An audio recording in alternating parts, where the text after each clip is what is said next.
Bueno, Luis Felipe Taveras Mercedes, que es miembro de este equipo de punto de referencia, tocó también la parte de la política nacional. Y en esa exposición, él señaló el rol que juegan los nuevos liderazgos. Tocó un poco los liderazgos anteriores y los nuevos liderazgos, y el rol que desempeña el presidente de la República, Luis Abinader, en la emergencia de esos nuevos liderazgos. Yo creo que las hipótesis o tesis que él planteó son interesantes. Planteaba, por ejemplo, que Luis Abinader es ahora mismo el activo político más importante de la República y del PRM, y que Luis Abinader debe jugar un rol de un gran árbitro en el caso de la lucha interna que se libra en el Partido Revolucionario Moderno, que tiene, aunque han ido retirándose, pero todavía tiene una cantidad importante de precandidatos a la presidencia para el certamen electoral del 28. ¿Qué dicen ustedes de estos planteamientos? Bueno, en primer lugar, hace días que el compañero Taveras había planteado la temporalidad del liderazgo, de que cada vez es menos el tiempo en términos cronológicos que dura un liderazgo, que antes se resistían a la partida. Todavía quedan algunos. Por ejemplo, Danilo Medina es un fósil que sigue controlándolo todo dentro del PLD. Entonces, surge Abinader a partir del 2020 como el que hereda esa situación post-PLD, donde anteriormente en un comité político se decidía la agenda del país. Sin duda alguna que el presidente Abinader ha introducido cambios que llevan a decidir la suerte del país en instituciones, en organismos múltiples más que un organismo de un partido. También hay otra cosa. El partido de gobierno muchas veces observamos que sigue sin entender la coyuntura, que hasta ni se dan cuenta de cómo llegaron al poder, de las alianzas y los acuerdos que se hicieron. Y por eso a veces atropellaron gente que hubo un grupo de senadores que en el 2020 quedaron sorprendidos cuando ganaron porque jamás aspiraban, porque ellos lo pusieron ahí de chambra, pero después han querido ejercer un liderazgo a veces al margen de la sociedad. Planteaba Luis Taveras que el gobierno, el partido debe apoyar al gobierno, debe apoyar a Abinader, porque la suerte del partido depende de la calidad de la gestión de Abinader, porque sí, hay opositores que están esperando su turno. Se habla mucho, Radamés, de la aceptación, popularidad del gobierno, del presidente de la República, en contraposición a la popularidad y aceptación del Partido Revolucionario Moderno. ¿Eso cómo se da? ¿Hay encuestas, hay mediciones? Siempre ha estado el presidente muy por encima del partido, a veces hasta 15 o 20 puntos por encima. ¿Sigue siendo así eso? Sí, en general sí. Quiero señalar lo siguiente. Así como para analizar la coyuntura política dominicana hay que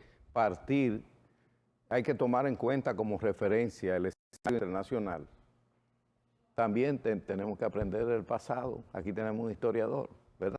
Luciano Firpo. Tenemos que aprender de la historia. ¿Cómo llegó el PRM al poder? El PRM llega al poder producto de dos cosas en la sociedad dominicana. Todo ese movimiento, la Marcha Verde, contra la lucha contra la corrupción y la impunidad, ¿verdad? sobre todo desarrollada por la clase media del país, movilizó, yo diría, casi millones de personas, ¿verdad?, en todo el país. Y en segundo lugar, la división del PLD. En octubre del 2019, que en unas primarias abiertas se dividieron. Leonel acusó a Danilo Medina de haber hecho fraude en esas elecciones, en una Junta Central Electoral controlada por el PLD en ese momento, por Danilo Medina. Pues Danilo, sí. En esa primaria, gente votaron hasta las 3 de la mañana. De lo de Gonzalo. En el sur, Sí.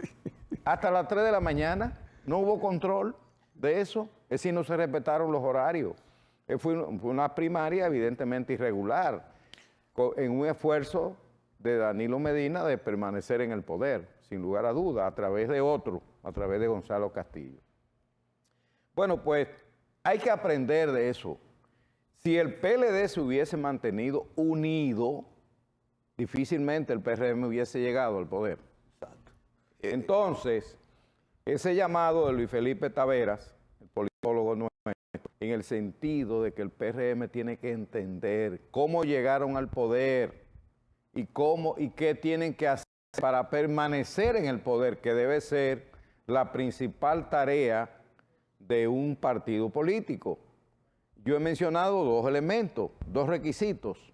Primero, mantener la estabilidad macroeconómica, que la economía no se desajuste, es un elemento fundamental y tú has trabajado mucho eso, Agustín.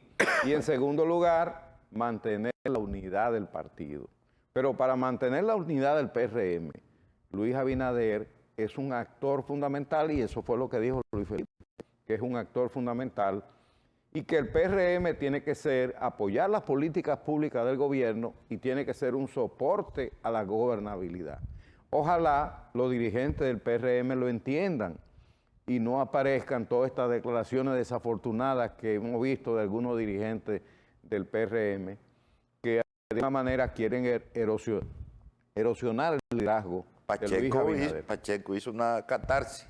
Sí, exactamente. Yo creo que hay un aspecto, Radamés, que un tercer elemento que tú no lo mencionas, y es que el PRM llega al poder también como resultado de una gran coalición de fuerzas políticas que, son organizaciones pequeñas, pero